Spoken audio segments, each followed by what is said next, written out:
Hola, bienvenidos a un nuevo programa de Expediente INACIPE. Mi nombre es Luz María Saucedo Ruz y les agradezco, y en nombre del Instituto Nacional de Ciencias Penales, agradecemos al Canal Judicial este espacio para hablar de los temas más relevantes en materia de ciencias penales. El día de hoy hablaremos de los criterios de oportunidad en el proceso penal y para hablarnos de este tema nos acompaña el maestro Héctor Carreón Perea, quien es director académico del Instituto de Estudios del Proceso Penal Acusatorio AC, el INEPA. Bienvenido, Héctor, muchas gracias por venir al programa. Muchas gracias nuevamente, Luz María, por la apertura en este espacio y que podamos platicar de temas técnicos acerca de que se están presentando en la actualidad en la práctica y agradecerle también al INACIPE la invitación. Héctor, me llama la atención que los criterios de oportunidad es un tema que se suma a los temas del sistema de justicia penal con la reforma penal del 2008. Sin embargo, poco se ha hablado de los criterios de oportunidad, ¿no? De esta nueva facultad que tiene la gente del Ministerio Público. Quisiera que nos hablaras de cómo debemos conceptualizar a los criterios de oportunidad y cómo es que surge esta nueva facultad del Ministerio Público. Sí, muchas gracias, Luz María. Efectivamente, como tú bien lo dices, los criterios de oportunidad es un tema que se ha hablado técnicamente poco, pero se habla de manera generalista mucho.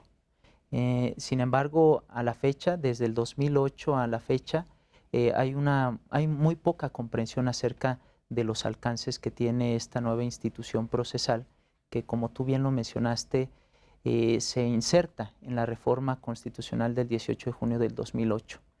Es importante mencionar que esta reforma integral de seguridad y justicia no únicamente contempla facultades para las instituciones de administración de justicia o instituciones de ejecución de sanciones, sino también para las instituciones que llevan a cabo la importante función de procuración de justicia. Y uno de esos temas, una de esas nuevas facultades que se le otorga al Ministerio Público en el ejercicio de esta importante función de procuración de justicia, es que el Ministerio Público pueda optar por la aplicación de criterios de oportunidad en el ejercicio de la acción penal. Esto se inserta específicamente en el artículo 21 constitucional. Si nosotros vemos los apartados, los párrafos del propio artículo, ahí se establece esta nueva facultad. Y esta facultad no es otra cosa más que una función resolutiva que tiene la gente del Ministerio Público para prescindir del ejercicio de la acción penal en determinados supuestos que así señale la ley secundaria, específicamente el Código Nacional de Procedimientos Penales, cuando de manera hipotética, o mejor dicho, de manera puntual, se determine que sí se cometió un delito. Es importante mencionar que también constituye una forma de determinación de la investigación y es independiente esta forma de determinación de la investigación a otras formas que se establecen en el propio Código Nacional de Procedimientos Penales.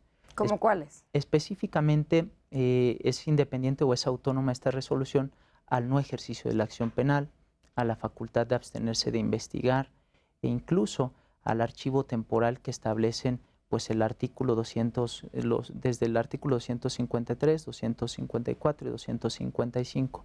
Es importante mencionar que esta resolución es independiente a estas resoluciones y a menudo en la práctica se les confunde o se afirma que tienen las mismas cualidades o las mismas características, pero pues eso no es cierto. Si quieres, un poquito más adelante hablamos de cuáles serían las diferencias entre utilizar un criterio de oportunidad o el no ejercicio de la acción penal, porque sí, al final no va a haber un ejercicio de la acción penal y podría confundirse. También un poquito más adelante hablaremos de cómo no confundirlos con mecanismos alternativos, que también podría ser un punto. ¿Cuáles son los antecedentes teóricos y su legitimación en el ámbito internacional en esta nueva facultad del Ministerio Público? Es una muy buena pregunta porque a menudo cuando se hacen reformas de carácter legislativo, de carácter procesal, obviamos el estudio de la teoría general del proceso, obviamos también la teoría del delito o la teoría de la responsabilidad penal. Es importante mencionar que los criterios de oportunidad tienen como presupuestos esenciales el principio de insignificancia o el principio de bagatela.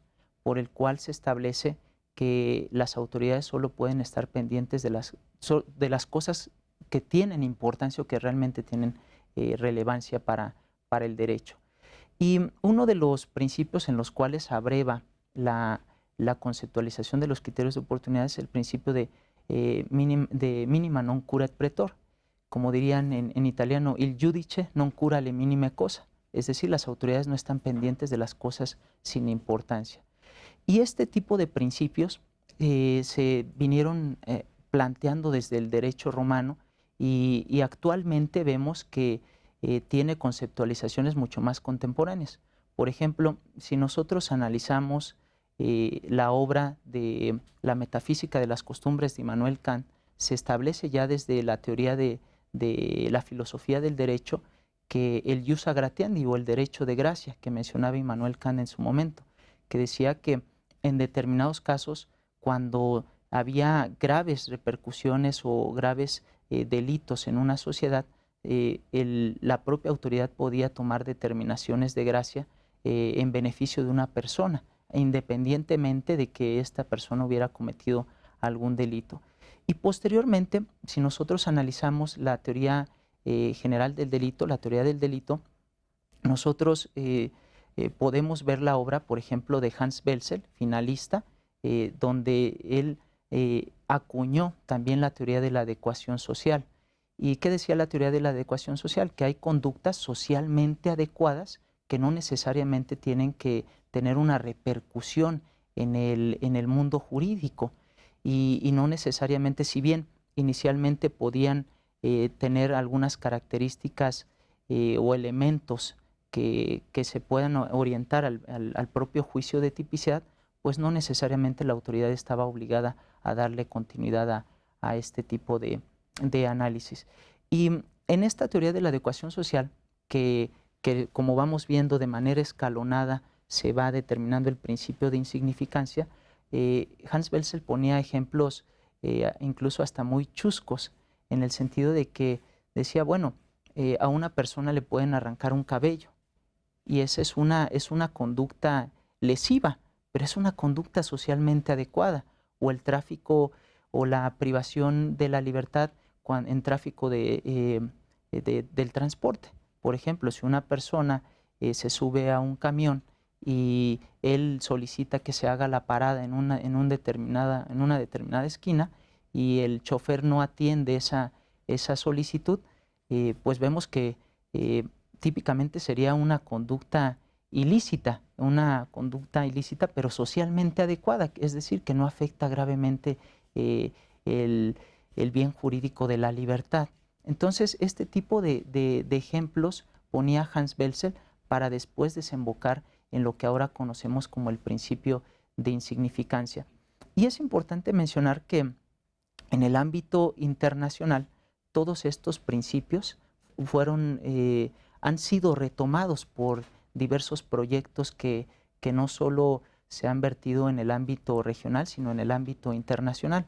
Como ejemplo de ello, tenemos el proyecto de Código Procesal Penal para Iberoamérica, que fue un importante ejercicio que hicieron diversos procesalistas, como fue el caso de Niceto Alcalá Zamora y Castillo, donde se establecía que los criterios de oportunidad, ya desde ese momento, desde 1960 a 1989, ya se establecía cómo regular de manera determinante este tipo de causales por las cuales nosotros podíamos optar por este nuevo sistema de selectividad. Eso estaba en un código penal, no en un procesal, código, ¿no? En un código procesal. Así era procesal. Pero ahí ya establecía que la solución se debía de dar desde el ámbito sustantivo y no desde el ámbito procesal. Digamos que la última ratio era el ámbito procesal. Sin embargo, pues la dinámica de los legisladores en Latinoamérica ha seguido una suerte de inercia en donde este tipo de resoluciones se establecen desde el ámbito procesal y no desde el ámbito sustantivo. Y posteriormente, la Organización de las Naciones Unidas ha venido planteando desde 1990 y 1989 diversos documentos que nos dan una idea de cómo se tienen que ir regulando este tipo de nuevos sistemas de selectividad, como son los criterios de oportunidad.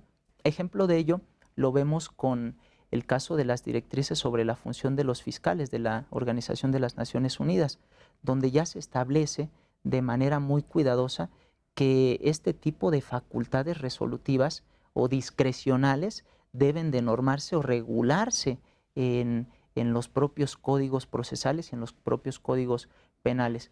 Y posteriormente vemos proyectos también de Naciones Unidas, como es el famoso proyecto de reglas mínimas sobre el procedimiento penal, también denominadas reglas de Mallorca, que retoman estos postulados sobre las directrices sobre la función de los fiscales. Y posteriormente, en 1993, 1992, 1993, se establecen también otro tipo de recomendaciones, como son las recomendaciones de Toledo para un procedimiento penal justo, donde de igual manera retoman estos comentarios que nosotros hacíamos en un inicio, el principio de insignificancia, y dicen que solo en determinados casos que afecten mínimamente los intereses de la sociedad, podrá el agente del Ministerio Público o los fiscales optar por este tipo de facultades de carácter resolutivo. Bajo este principio de insignificancia, que es bajo el principio que deben de operar los criterios de oportunidad, ¿por qué o cómo se justifica la aplicación de los criterios de oportunidad en lugar de destipificar estas conductas que en realidad no afectan el interés público?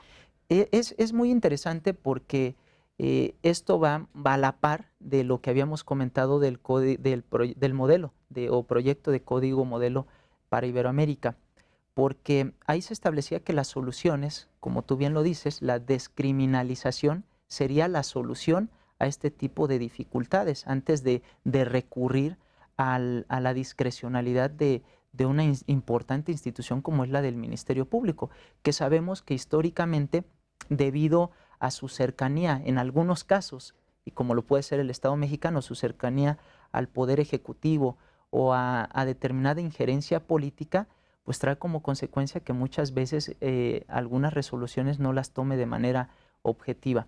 Ha habido diversos pronunciamientos en ese sentido y se dice que la solución sería eso, identificar cuáles son las conductas que se cometen, por ejemplo, con mayor ahínco o con más contundencia, y determinar sobre ese tipo de conductas si efectivamente pueden ser analizado su tratamiento desde otro ámbito que no necesariamente tiene que ser el ámbito penal sustantivo, el ámbito procesal penal, o conductas muy frecuentes o recurrentes que no afecten intereses de la sociedad, ¿no? Que sean recurrentes, pero que con base en el principio de subsidiariedad pues se puedan atender de otra manera, por ejemplo, a través de mecanismos alternativos de solución de controversias. Esa sería una de las aspiraciones que inicialmente se han planteado y que ahora se están planteando en torno a esta mala conceptualización que se tiene en la práctica sobre los criterios de oportunidad. Y también es más difícil utilizar o aplicar los criterios de oportunidad en México debido a que tenemos muchísimos códigos penales, o no afecta. O sea, sí sería como una gran herramienta para poder aplicar los criterios de oportunidad el que existiera un código penal nacional o código penal único, como le quieran llamar, que han sido estas propuestas que recientemente se han lanzado. Te voy a dejar abierta la pregunta porque tenemos que hacer una pausa. Claro que sí. Al auditorio, por favor, continúen con nosotros. Estamos en Expediente INACIPE.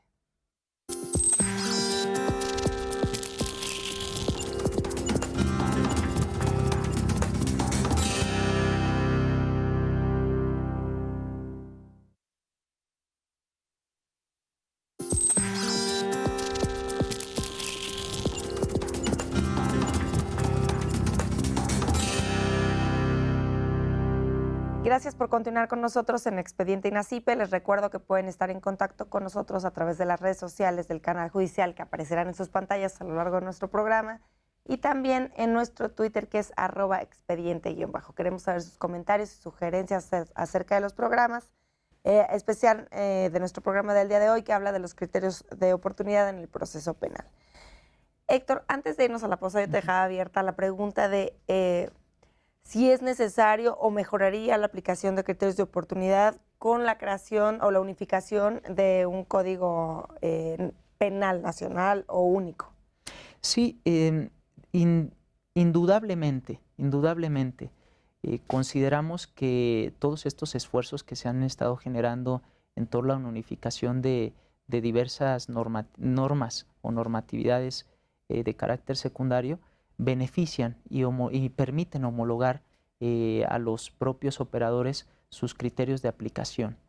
Y sin lugar a dudas, nosotros habíamos mencionado que se llevó a cabo, y mencionábamos en diversos foros, que se lleva a cabo una unificación de la legislación procesal penal, pero decimos que empezamos de atrás para adelante, ¿no? Porque lo que se tiene que hacer es, primero, es unificar la legislación penal sustantiva y posteriormente unificar la legislación procesal penal. Independientemente de este esfuerzo que ya se hizo este esfuerzo, y afortunadamente el Instituto Nacional de Ciencias Penales actualmente está impulsando un proyecto de unificación de la legislación penal sustantiva. Y esto es interesante porque si bien el propio Código Nacional de Procedimientos Penales establece de manera muy general cuáles son los criterios para aplicar, o mejor dicho, los supuestos para aplicar este nuevo sistema de selectividad, en la práctica el agente del Ministerio Público tiene que recurrir necesariamente a la ley penal sustantiva o a las leyes especiales que contengan tipos penales o que estén previstos tipos penales específicos, y de ahí poder ir determinando conforme a la práctica forense cuáles van a ser las conductas que pueden entrar en estos supuestos que establece el propio artículo 256. Sin lugar a dudas, la unificación va a permitir que de manera homologada y de manera armónica todos los servidores públicos a nivel nacional puedan identificar de manera más fácil y más asequible este tipo de conductas y se vayan generando determinados criterios de actuación en la práctica. Y también de alguna u otra forma se podrían depurar algunos tipos de delitos, que es lo que decíamos, destipificar algunos de los delitos que se encuentren en distintos códigos penales.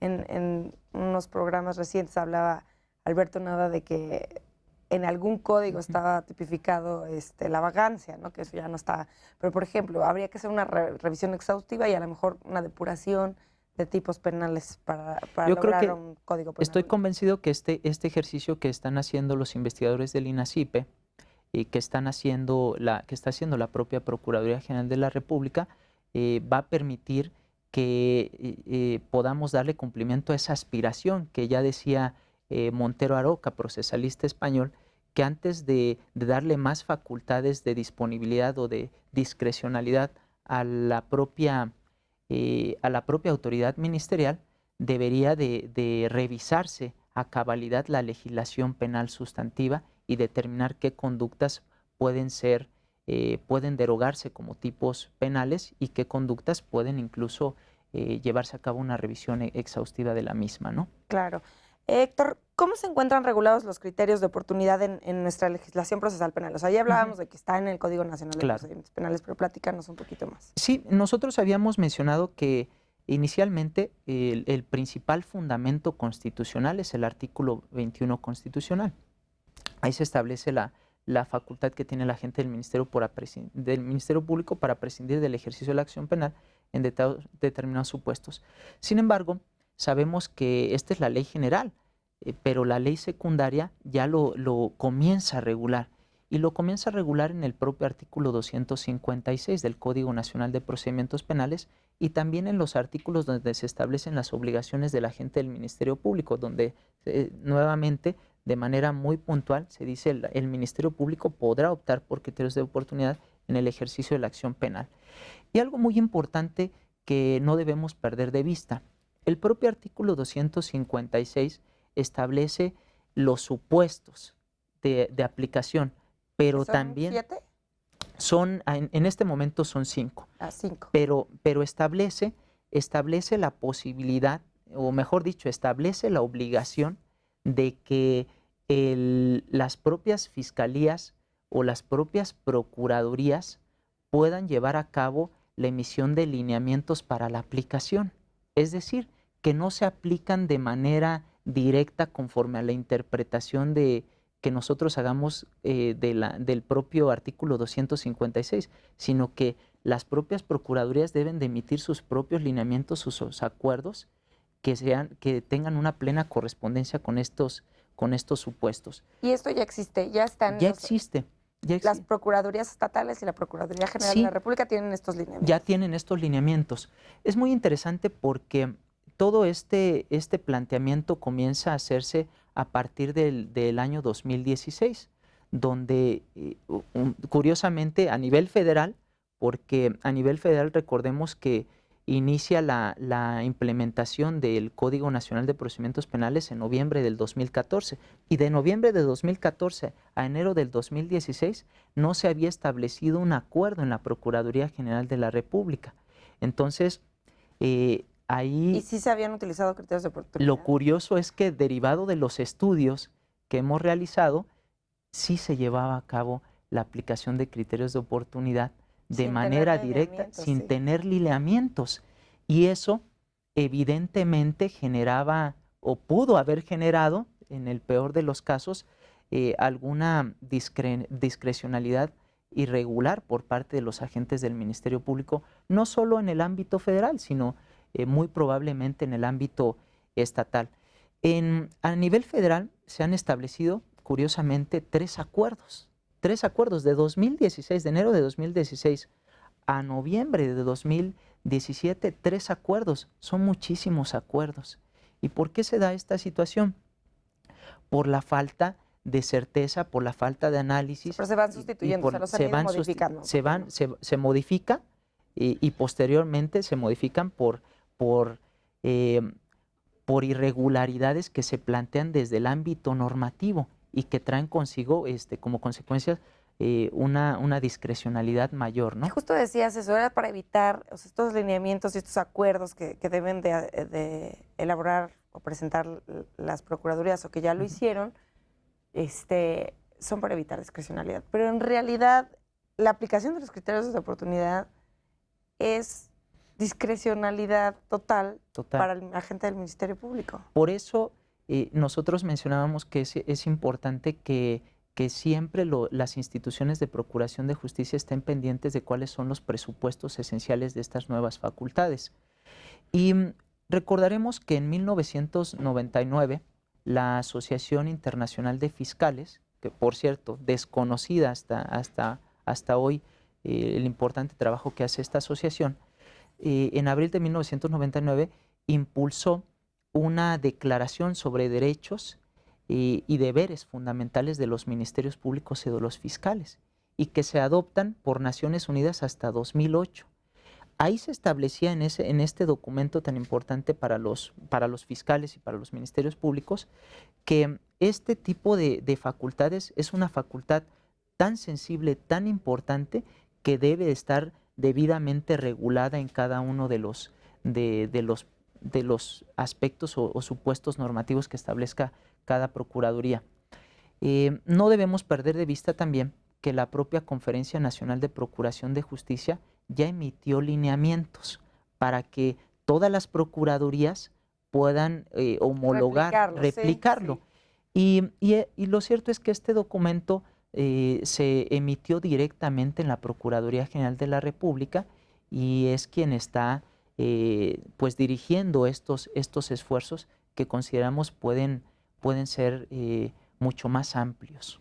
¿Tienes conocimiento si ya todas las entidades federativas tienen sus propios lineamientos? La mayoría de los estados ya ha emitido estos lineamientos basados en lo que hemos comentado, los lineamientos que propuso la Conferencia Nacional de Procuración de Justicia. Yo me atrevería a afirmar que ya todos los estados o todas las procuradurías o fiscalías ya han emitido estos lineamientos. Habrá que determinar si estos han sido actualizados, porque recordemos que en el 2016, el 17 de junio de 2016, se llevó a cabo una reforma de carácter parcial al Código Nacional de Procedimientos Penales y se eliminaron algunos supuestos del artículo 256 para aplicar este nuevo sistema de selectividad. Y eso ha dado pie a que tanto en la Procuraduría General de la República como en algunos estados, pues se reformen estos lineamientos y estos acuerdos. El acuerdo más reciente que ha emitido la Procuraduría General de la República fue del 2017, que es el acuerdo A099 del 2017, en el cual ya se retoman algunos planteamientos que incluso tuvimos la oportunidad de hacer al interior de la Procuraduría General de la República para reformar algunas disposiciones que consideramos que no se correspondían con la conceptualización correcta de los criterios de oportunidad. Por mencionar un ejemplo, en algunos supuestos de aplicación de los criterios de oportunidad se establecía la obligación o se le exigía al Ministerio Público que pudiera llevar a cabo una interpretación sobre la individualización de la sanción. Entonces, esa es una actividad que no es no es correspondiente a la gente del Ministerio Público. Totalmente, es una situación o una función que depende de las autoridades jurisdiccionales. Del Poder Judicial, claro. Y eso es uno de los aspectos más críticos que nosotros hicimos en su momento, porque si lo que quieres es darle al Ministerio Público una facultad resolutiva que facilite el trabajo de día a día o el trabajo cotidiano, al establecer este tipo de circunstancias de carácter sustantivo, evidentemente vas a erogarle una función de carácter jurisdiccional y además vas a obstaculizar también su trabajo en el ámbito de su interpretación. Sí, claro. Doctor, platícanos cuáles son los principales requisitos para poder aplicar un criterio de oportunidad. Claro, esto es importante, sí, tomarlo muy en cuenta. Uno de los principales requisitos o características para aplicar un criterio de oportunidad es que solo el Ministerio Público puede llevar a cabo la aplicación de un criterio de oportunidad. Claro, puede llevar a cabo una interpretación sobre las solicitudes que pueda realizar eventualmente una persona sobre la cual esté versando alguna investigación, sobre la cual se formule la imputación o sobre la cual se lleve a cabo la vinculación a proceso, pero es una facultad dispositiva del Ministerio Público únicamente. Sin embargo, recordemos que las funciones de los ministerios públicos también se rigen bajo el principio de objetividad, es decir, el Ministerio Público también tiene que analizar los elementos de cargo y descargo que puedan beneficiar ¿a quién? A la persona imputada. Y con base en ese principio de objetividad podrá él determinar, con base en esta facultad resolutiva, si adopta o no ese criterio de oportunidad. Otro de los requisitos que debemos de tener muy presentes es que conforme a lo que establece el propio artículo 256, el agente del Ministerio Público tiene que corroborar que efectivamente se lleve a cabo la reparación del daño en favor de la víctima sobre la cual se cometió un hecho posiblemente constitutivo de delito. Y esto es importante mencionarlo porque se establece de manera interlocutoria la solicitud de la reparación del daño. ¿Van de la mano la aplicación del criterio de oportunidad con la reparación del daño? Que esta es una seria crítica que nosotros hacemos porque debemos de recordar que la reparación del daño, conforme a lo que establece la propia legislación penal sustantiva, lo que establece el propio artículo 30 del Código Penal Federal, la reparación del daño es una sanción de carácter público. Entonces, las interpretaciones que se están haciendo conforme a este tipo de resoluciones quizá no están tomando en consideración estos aspectos. Y no únicamente llevar a cabo la reparación, también puede garantizar la reparación del daño, es decir, que en algunos casos las víctimas pueden no estar de acuerdo en la propia reparación del daño. Sin embargo, el Ministerio Público determinará si se puede garantizar o no se puede garantizar y eventualmente la víctima podrá disponer, por ejemplo, en el caso de algunas indemnizaciones y demás, podrá disponer, si quiere, en su caso, de esa cantidad o de esos montos. Uno de los aspectos que también debemos de tomar en consideración es que este tipo el propio artículo 256 no establece si esta reparación del daño puede ser de carácter diferido o tiene que ser de carácter inmediato. La práctica lo que nos ha demostrado es que tiene que ser un cumplimiento de carácter inmediato. Entonces, no... Lo cual lo hace más difícil de poder cumplir. Lo puede hacer un poco más difícil de poder cumplir, pero al final la potestad de determinar si se reparó o no se reparó el daño depende del agente del Ministerio Público, que claro, tomará en consideración los planteamientos que haga la víctima e incluso podrá, la víctima podrá hacer algún pronunciamiento sobre esa resolución.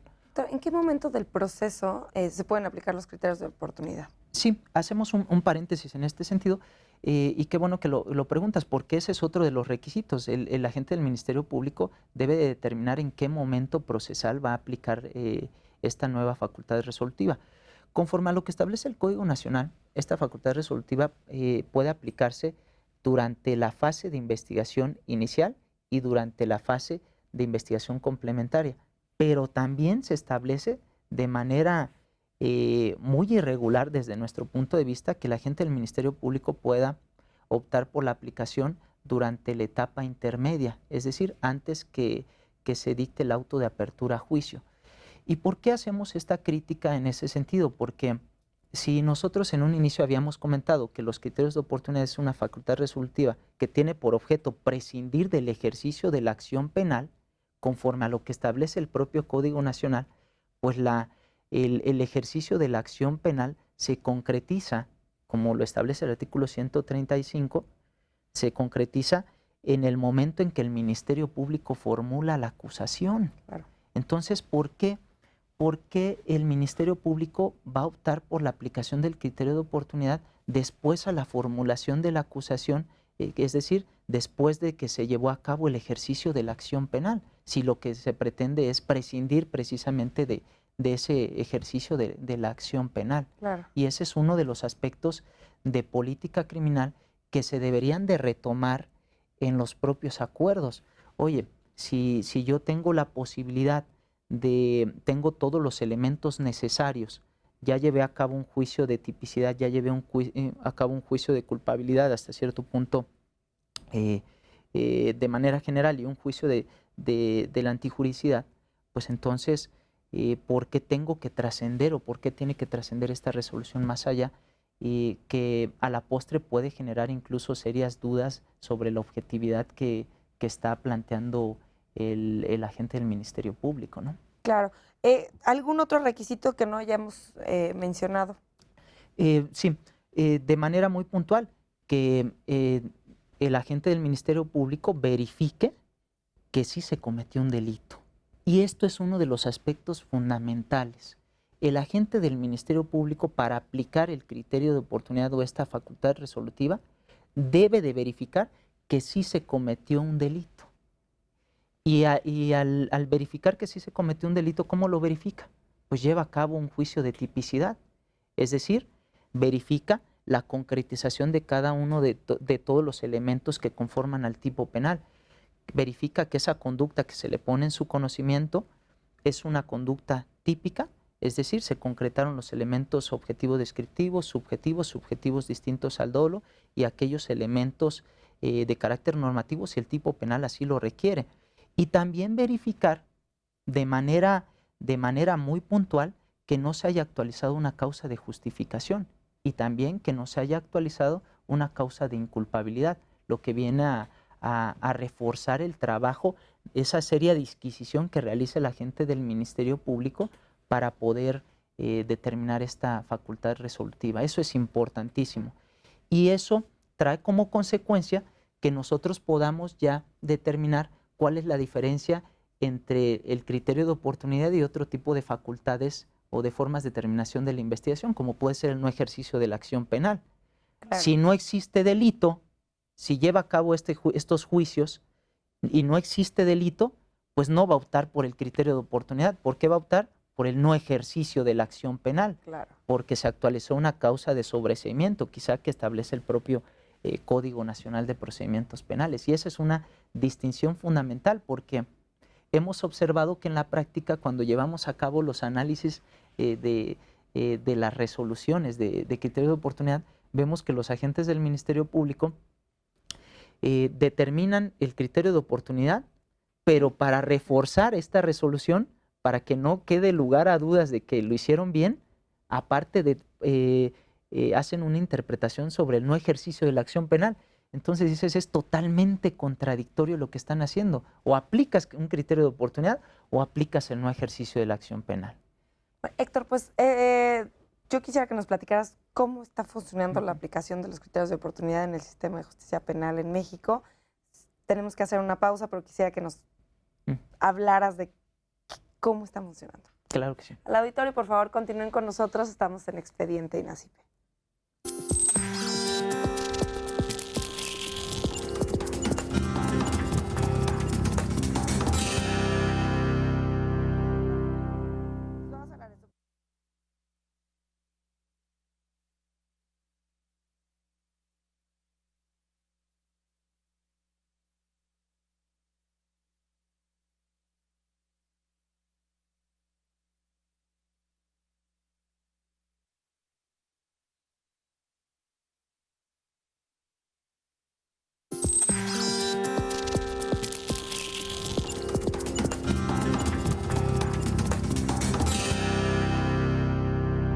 Gracias por continuar con nosotros en Expediente INACIPE. Les recuerdo que pueden estar en contacto con nosotros a través de nuestro Twitter, que es @expediente_.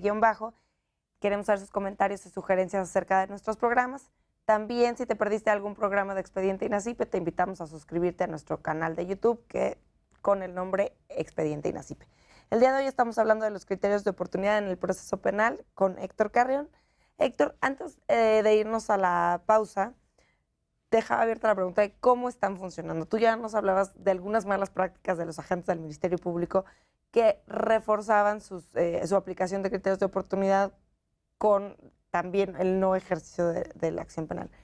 Platícanos un poquito de cómo ha funcionado en este tiempo en el que lleva aplicándose el sistema de justicia penal en México. Claro, habíamos mencionado determinadas contradicciones que existen en el propio Código Nacional de Procedimientos Penales.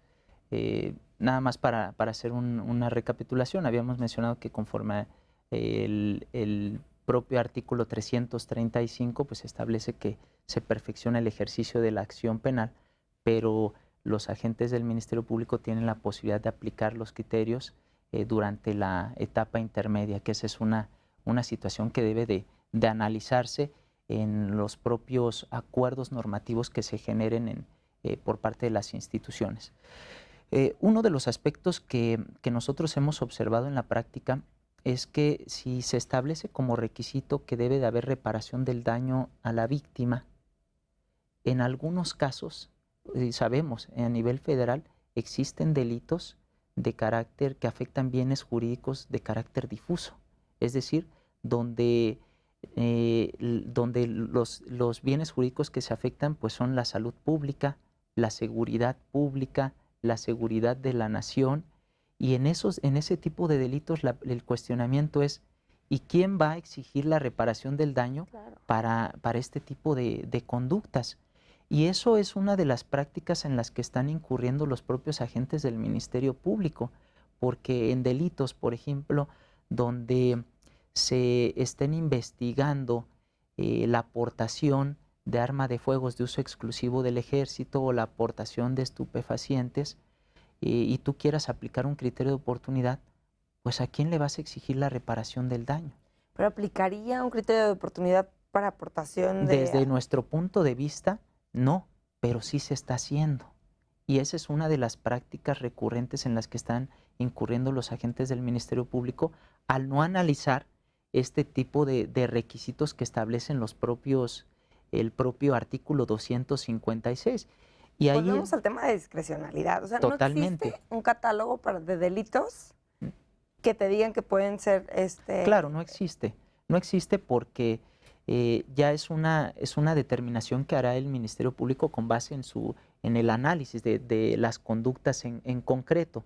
Pero ahí valdría la pena tomar en consideración que si se están aplicando en este sentido, cuando se lleve a cabo la notificación a la persona imputada sobre la cual va a incurrir este beneficio, que puede ser prescindir del ejercicio de la acción penal, pues no tenemos del otro lado a una víctima que pueda responder sobre la objetividad o pueda hacer un pronunciamiento sobre la legalidad de esa resolución del agente del Ministerio Público, lo cual quedaría hasta cierto punto de manera confidencial, nadie se entera.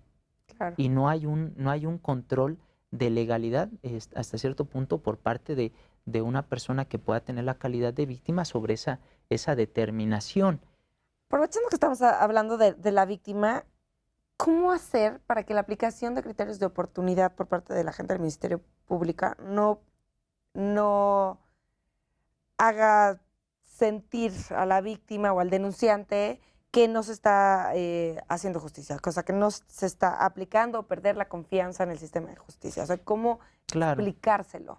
Esto es algo muy importante porque cuando hablamos de criterios de oportunidad, hablamos de inmunidad rogada.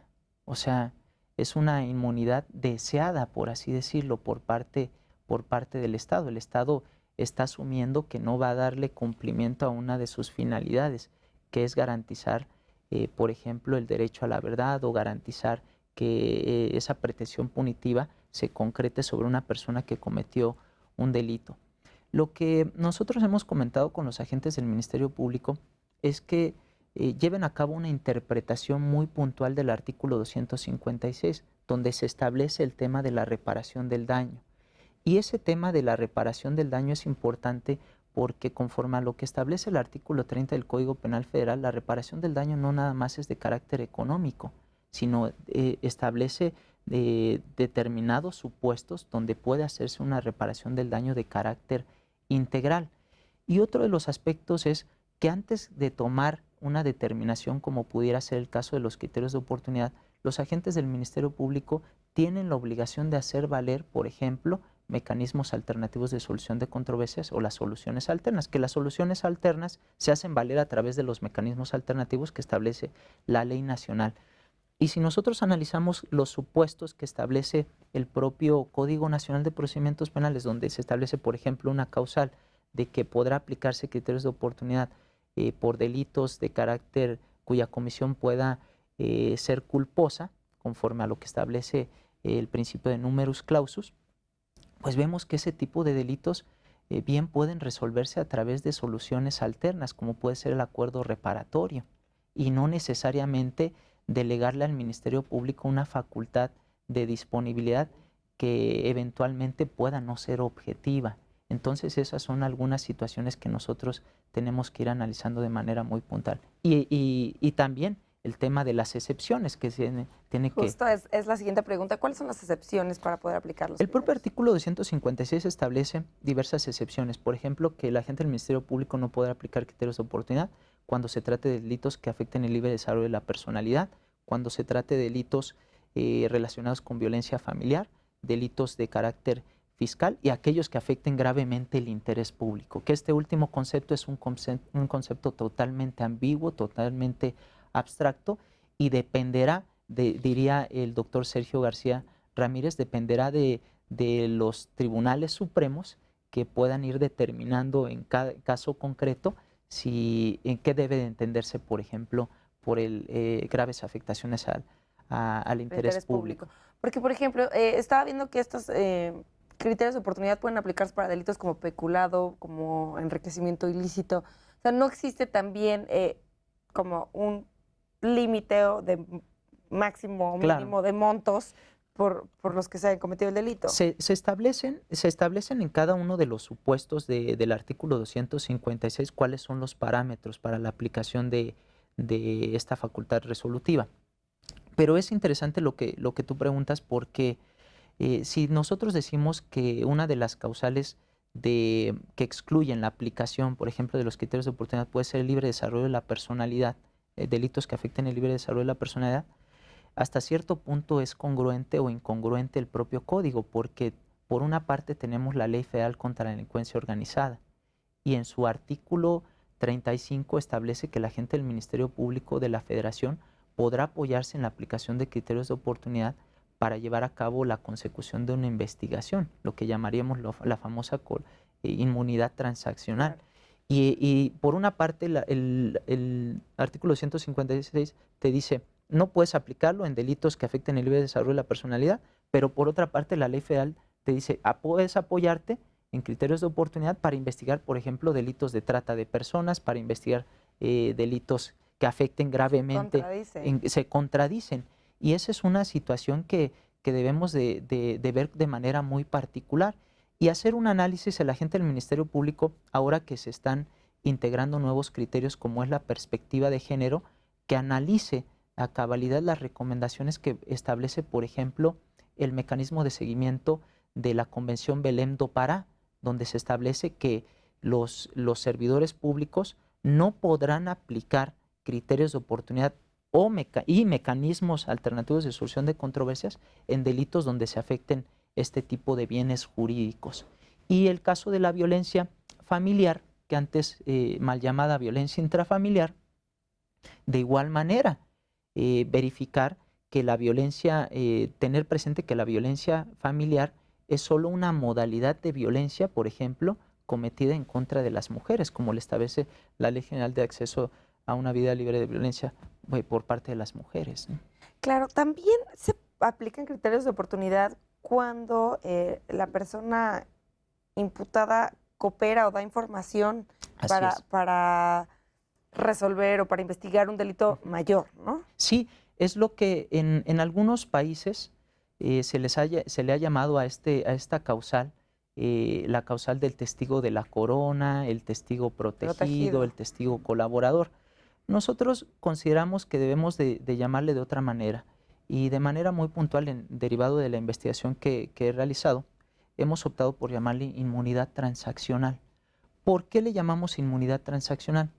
Porque este tipo de facultades resolutivas que son propias, no son propias de un Estado democrático de derecho, sino de un Estado fallido, por así decirlo, abrevan de algunas resoluciones o de algunas convenciones, como puede ser la Convención de Palermo, para combatir el crimen organizado.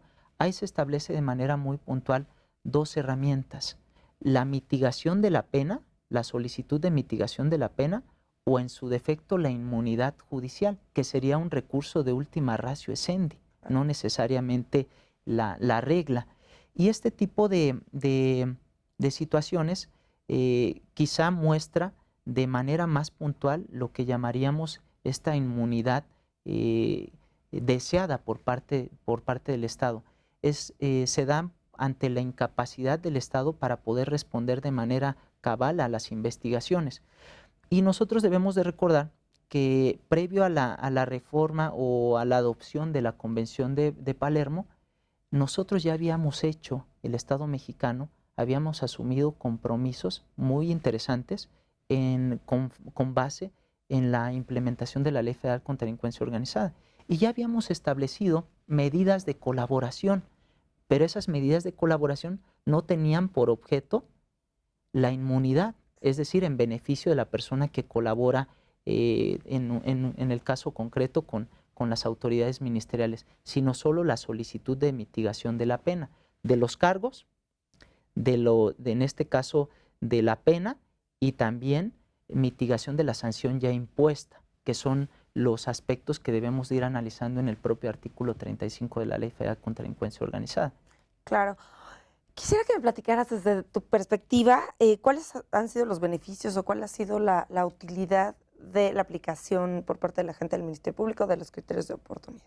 Se dice, en su momento se comentó que los criterios de oportunidad como forma de determinación de la investigación era una de las herramientas más importantes que tenía la gente del Ministerio Público para descongestionar los grandes casos, el cúmulo de casos que ellos tenían. ¿Ha funcionado? Sin embargo, desde nuestro punto de vista, consideramos que existen otro tipo de herramientas más eficaces que pueden darle mayor certeza no solo a la función del Ministerio Público, sino también a las pretensiones que tienen las víctimas y las partes involucradas en el proceso, como insistimos, pudieran ser las soluciones alternas o los mecanismos alternativos de solución de controversias, que a final de cuentas, si nosotros analizamos las propias disposiciones del Código Nacional y las confrontamos una con la otra, pues vemos que hay serias tautologías o repeticiones viciosas de alternativas para resolver un mismo problema. Para resolver un mismo problema tenemos hasta 3 tipos de formas de solución.